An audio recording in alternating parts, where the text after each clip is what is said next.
Legenda Tadulako Bulili. Kisah dari Sulawesi Tengah. Pada zaman dahulu kala, tersebutlah sebuah desa yang bernama Bulili. Desa tersebut dipimpin oleh 3 orang Tadulako. Tadulako artinya adalah panglima perang. 3 Tadulako yang memimpin desa Bulili adalah Bantaili, Makeku, dan Molove. 3 Tadulako tersebut, seperti para Tadulako lainnya, merupakan orang yang arif dan bijaksana. Mereka tidak hanya ahli dalam berperang, tetapi juga mampu memberikan solusi bagi warganya yang sedang mengalami kesulitan.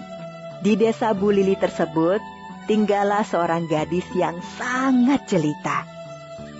Gadis tersebut bernama Moro.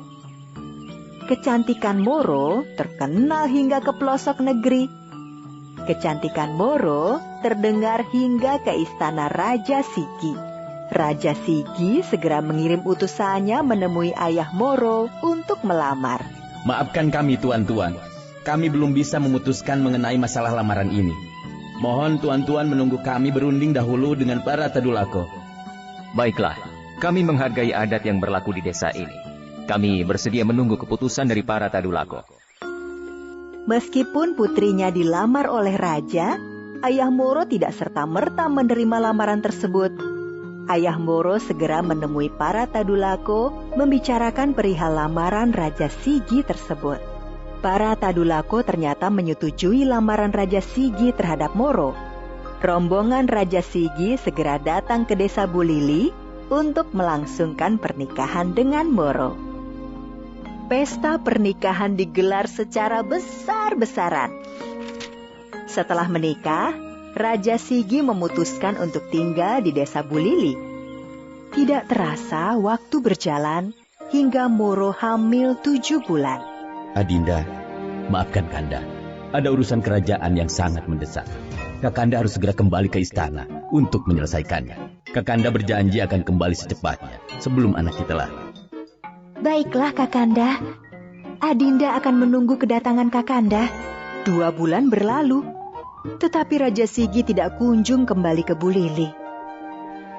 Usia kandungan Moro semakin besar dan akhirnya lahirlah seorang bayi laki-laki.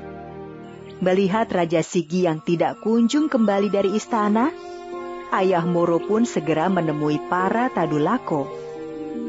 Para Tadulako memutuskan menemui Raja Sigi.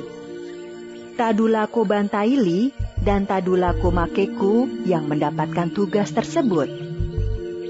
Tadulako Bantaili dan Makeku segera berangkat ke istana Raja Sigi. Namun, bukannya sambutan ramah yang mereka terima. Hei, kalian berdua, ada apa datang ke sini? Maaf Yang Mulia Raja Sigi. Apa tidak sebaiknya kita berbicara di dalam istana? Tidak perlu. Katakan saja, apa maksud kalian datang ke sini? Maaf Baginda, kedatangan kami ke sini adalah untuk menyampaikan kabar gembira bahwa Permaisuri telah melahirkan bayi laki-laki.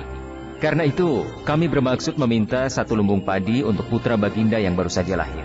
Mendengar berita baik tersebut, Raja Sigi bukannya gembira, tetapi justru sangat marah. Kalian jangan menipuku. Pasti penduduk Bulili sedang kelaparan sekarang, sehingga kalian meminta lumbung padiku. Baginda, yang kami sampaikan ini adalah benar adanya. Lumbung padi itu adalah untuk putra Baginda sendiri, bukan untuk penduduk kampung Bantai. Raja Sigi sepertinya sedang memikirkan sesuatu. Baiklah, jika kalian menginginkan lumbung padi, ambillah di belakang sana. Itu pun jika kalian mampu membawanya. Tadulako Bantaili dan Makeku sangat marah karena telah diremehkan oleh Raja Sigi. Tanpa bicara, mereka langsung pergi ke belakang istana dan mengangkat lumbung padi yang sangat besar. Tadulako Bantaili dan Makeku membawa lumbung padi tersebut melewati depan Raja Sigi tanpa berbicara sedikit pun. Raja Sigi sangat terkejut dan tidak percaya kedua Tadulako tersebut mampu mengangkat lumbung padi yang sangat besar. Menyadari lumbung padinya dibawa lari, Raja Sigi segera memerintahkan para prajuritnya mengejar kedua Tadulako tersebut. Para prajurit istana segera mengejar kedua Tadulako tersebut. Tadulako Bantaili dan Makeku berlari kencang sambil membawa lumbung padi. Para prajurit istana mengejar di belakangnya. Meskipun membawa lumbung padi yang sangat besar, tapi pergerakan kedua Tadulako tersebut sangat gesit. Para prajurit kesulitan mengejarnya. Para prajurit istana kemudian melepaskan anak panah ke arah kedua Tadulako tersebut. Anehnya, meskipun ratusan anak panah menyerbu, tapi tak ada satupun yang bisa mengenai kedua Tadulako tersebut. Hingga akhirnya, sebuah sungai besar berada di depan Tadulako Bantaili dan kedua Tadulako tersebut bukannya berhenti, tetapi malah melompati sungai besar itu sambil membawa lumbung padi. Para prajurit terheran-heran melihat kedua Tadulako itu mampu melompati sungai yang besar sambil membawa lumbung padi yang besar. Para prajurit berusaha menyeberangi sungai tersebut. Tiba-tiba, puluhan ekor buaya yang sangat besar muncul. Para prajurit ketakutan dan lari tunggang langgang kembali ke istana. Tadulako Bantaili dan Makeku berhasil membawa lumbung padi itu ke Bu Lili dan meletakkannya di samping rumah Moro.